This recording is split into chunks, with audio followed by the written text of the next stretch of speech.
ঈদের ছুটি প্রায় শেষ। ইতোমধ্যে রাজধানী সহ অন্যান্য কর্মক্ষেত্রে ফিরতে শুরু করেছেন অনেকেই। রাজধানীর কমলাপুর রেল স্টেশনে আছেন সহকর্মী স্বপন আহমেদ। সেখানকার খবর জানতে সরাসরি যুক্ত হচ্ছে তার সঙ্গে। স্বপন, আমাদের বিস্তারিত জানাবেন।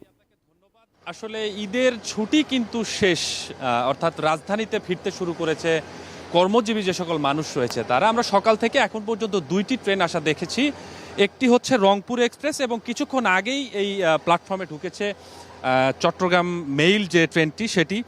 তো এখানেও কিন্তু অসংখ্য মানুষ যারা পরিবার নিয়ে ঈদে বাড়িতে গিয়েছিলেন বা অন্যান্য গন্তব্যে গিয়েছিলেন তারা কিন্তু ফিরতে শুরু করেছেন। বেশিরভাগ সংখ্যক মানুষই তারা পরিবার নিয়ে ফিরেছেন, পাশাপাশি অনেক মানুষই আছেন, আমরা অনেকের সাথেই কথা বলেছি, তারা আসলে সিঙ্গেলি ফিরেছেন আর পরিবারকে বাড়িতে রেখে গ্রামে রেখে তারা ফিরতে হয়েছে। তবে এই নিয়ে এই যে ফিরতে হয়েছে ছুটি শেষ করে আবারও সেই রোবোটিক জীবন, এটি কিন্তু সাধারণ মানুষ যারা ফিরেছেন তারা বলছে যে এই যে রোবোটিক জীবনে আমরা আবারও ঢুকে পড়ছি। তো ঈদের যে ছুটিটা ছিল সেটি আমাদের জন্য অনেক ভালো ছিল।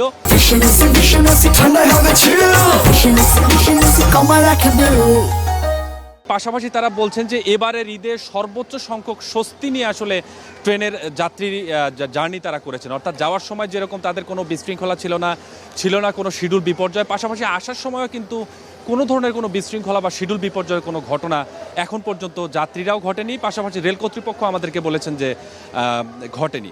তবে এখন যারা আসছেন সেই অর্থাৎ আজকে যারা আসছেন সেই সংখ্যাটা কিন্তু অনেকটাই কম।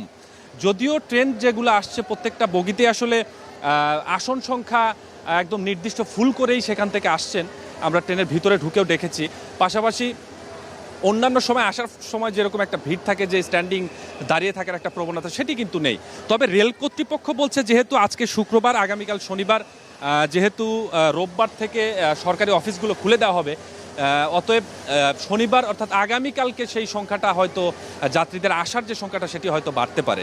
তো সব মিলিয়ে যাত্রী সংখ্যা যেরকম কম আসছে, তবে আসছে ধীরে ধীরে মানুষের সংখ্যা আরও বাড়বে এমনটা রেল কর্তৃপক্ষ জানিয়েছে। তবে আরেকটি বিষয় আপনাদের বলে রাখি, এখনও কিন্তু ঢাকা ছাড়ার প্রবণতা মানুষের রয়েছে। অর্থাৎ সকাল থেকে আমরা কমলাপুর রেল স্টেশনে যেটি দেখতে পাচ্ছি যে সকল মানুষ আসছেন তার পাশাপাশি যাওয়ার মানুষও কিন্তু কম নয়। আমরা সকাল থেকেই প্ল্যাটফর্মে অসংখ্য মানুষকে বসে থাকতে দেখছি, তারা নির্দিষ্ট টাইমের জন্য অর্থাৎ নির্দিষ্ট ট্রেনের জন্য তারা বসে রয়েছেন। অর্থাৎ ঈদের যারা ছুটি পাননি তারা কিন্তু ঈদের পরে এখন ছুটিতে যাচ্ছেন নির্দিষ্ট গন্তব্যে বা গ্রামে গিয়ে তারা যে ছুটিতে সেই উপভোগ করার জন্য তারা যাচ্ছেন। সব মিলিয়ে যাত্রীর সংখ্যা, আসার যাত্রীর সংখ্যা যেরকম রয়েছে, পাশাপাশি যাওয়ার যাত্রীর সংখ্যাও কিন্তু কম নয় বলা যায়। তো এই ছিল আমার কাছে মেহেদী কমলাপুর রেল স্টেশনে ঈদ থেকে ফেরা যে রাজধানীর কর্মস্থলে ফেরা যে মানুষের সংখ্যা সেটি নিয়ে সবশেষ অবস্থা।